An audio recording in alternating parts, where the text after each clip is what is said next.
let's talk about your son, if it's okay. Share, you want to share with everybody? Well, What's sure, and let me just start by saying the story about my son is hard to retell. It's hard to talk about. So let me frame it this way. When my son died from suicide at age 13, Oh, wow.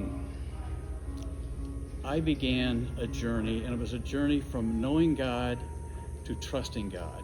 And they did not happen at the same time. I began to learn about God through all the stretcher bearers who came to us in our time of grief, and just seeking God, seeking answers, seeking what is our purpose in all this, if any. So I immersed myself in my faith, Bible study, small groups. And my wife was so important in this because she was my spiritual mentor at this time.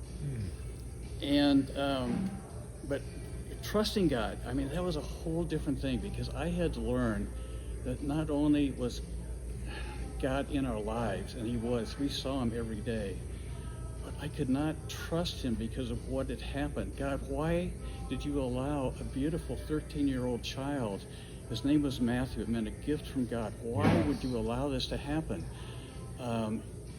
We know, God, you had plans for this boy.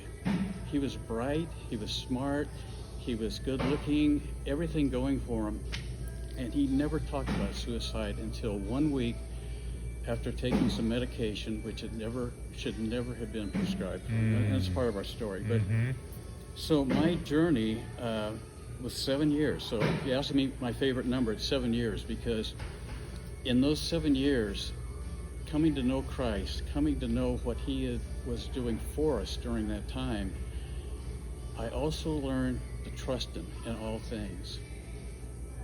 And I learned how to trust him with the most amazing thing that he had ever done in our life.